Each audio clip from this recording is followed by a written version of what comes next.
Brian Webb is here in New York with the details. Brian, good morning. Good morning, Anne Marie. Finding the tail is incredibly important because this is where the black boxes are located, and they are the best hope of finding out why the plane went down. Later this week, the system moves here to New York and other parts of the Northeast. On the side of the hill, let me show you what is burning. Mulch. Macy's, Walmart, and Target also opened this year on Thanksgiving Day. Bellevue is a designated Ebola treatment center in New York City. Both fires are considered suspicious. Walk with me a little bit, I'll show you where they were. Las Vegas glitz and glamour to the Jersey Shore, but it never turned a profit. I should be under 20 feet of water right now. Instead, this is what is left of Folsom Lake, looking more like the surface of the moon. Donald Sterling, there's word the embattled LA Clippers owner plans to give up his stake in the team to his wife. So was there actually a ghost lurking on the other side, or is the explanation much more down to earth? New York City Dr. Craig Spencer is the fourth person to be diagnosed with Ebola in the United States. Spencer tested positive for the virus at New York's Bellevue Hospital, where he is in isolation. Spencer was likely exposed to the virus earlier this month while working with the group Doctors Without Borders in Guinea, West Africa. A Facebook photo shows him wearing the protective gear he used while caring for Ebola patients. Guinea is one of the 3 West African countries at the heart of the worst outbreak on record. Spencer had been self-monitoring for symptoms since his return to the U.S. He reported fever and abdominal pain Thursday morning. Video from the New York Post shows an ambulance with police escort rushing Spencer to Bellevue Hospital, where EMTs wearing hazmat suits were then decontaminated.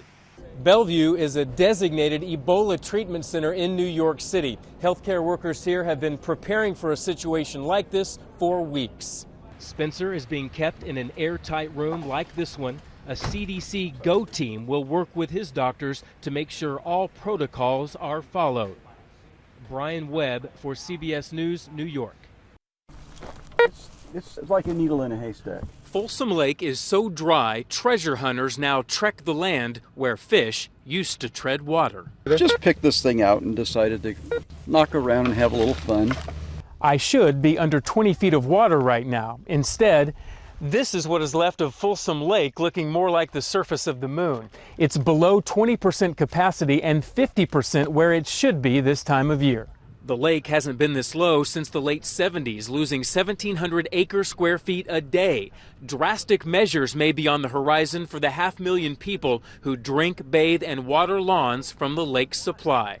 Our board will be considering a plan for implementing significant rationing if we don't get rain. In the town of Folsom, mandatory 20% restrictions are now in place. Residents forced to let green grass go brown and water houseplants very carefully. I'm very concerned just because, I've never gone through that. Try to keep the trees alive, but that's mostly the lawn, I think, is probably the biggest consumer of water for my house. Yeah. Water experts say Folsom Lake is on track to reach its lowest levels ever. A lake bed so dry it's picked for hidden treasure, with the true treasure of rain still nowhere in sight. Brian Webb, KPIX 5. 2 women who call themselves the Revel twins wore matching T-shirts in tribute to the latest casino casualty in Atlantic City. We were here from the beginning. We needed to be here at the end. The nearly $2.5 billion Revel Casino will close Tuesday morning after going into bankruptcy twice since opening a little over 2 years ago. Revel's hotel closed Monday. Ronnie Dowling works at the resort but hasn't lost hope. We know that we have to all come together, work out the problems, and get organized and move forward. There are more losers. The Showboat Casino Hotel closed Sunday, and Trump Plaza will close later this month. A total of 4 casinos are shutting down this year, leaving 8,000 people out of work, almost a quarter of the city's casino employees. Revel was the hotel that was supposed to turn everything around. It was designed to bring Las Vegas glitz and glamour to the Jersey Shore, but it never turned a profit. Analysts say Revel alienated gamblers with a mostly smoke-free casino and no initial plan to offer Players Club benefits. The high rollers didn't want to come here. They stayed wherever they were. The Revel sign came down Monday. There's no sure bet on what's next for the building or the city. Brian Webb for CBS News, Atlantic City, New Jersey. There are no cows in San Francisco's Bernal Heights neighborhood, so somebody took to tipping cars. And I said, well, we should put it back. He goes, don't put it back because the owner won't know what happened. And I was like, I am the owner. 4 cars were flipped overnight within 10 blocks of each other, all of them eco-friendly smart cars. 2 on their sides, 1 on the roof, and 1 resting on its bumper facing straight up into the sky, confusing a compass, creating a local tourist attraction, and ending this rabbit's foot run of good luck. And one witness says he saw the pack of hooded hoodlums in action. I thought they looked like they were up to no good, and then sure enough, they walk up to this smart car right here, all huddle around it, and then just lift it up and set it on its hind legs. These smart cars can weigh as little as 1,600 pounds, less than half of your average car, and for a few guys to tip one over, no big deal. This YouTube video shows a group of guys flipping a smart car with ease. Shelley isn't actually the car owner. She was watching it for a friend after her father died. We spoke to her by phone. What these people don't realize is that, they're adding to the stress of losing, a parent. So even if all this started as a prank with small cars replacing sleeping cows, no one around here is laughing. And since now it's considered a crime, it really wasn't that smart either. Welcome back, you guys. Welcome back. More than 1 million tourists visit Alcatraz every year. A lucky few claim they see something extra special, a ghost. I did not see any ghosts. I've heard rumor of ghosts. I did not see any. A British couple snapped this eerie photo of what looks like a ghostly turn-of-the-century woman staring straight at the camera. The couple completely believes it was a spirit. Other tourists say, well, maybe. Well, possibly. I don't know of how many 1,900 women were on Alcatraz, but, I don't know. That picture was taken in the old visitation area of the prison. Criminals on one side, their visitors on the other, separated by thick, bulletproof glass. So was there actually a ghost lurking on the other side, or is the explanation much more down to earth? What do you think it is?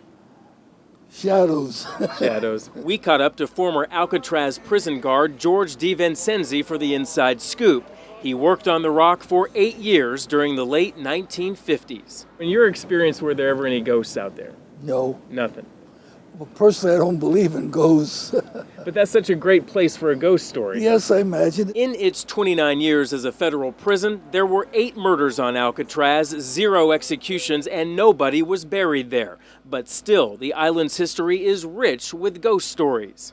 It's possible, but how do we know for sure?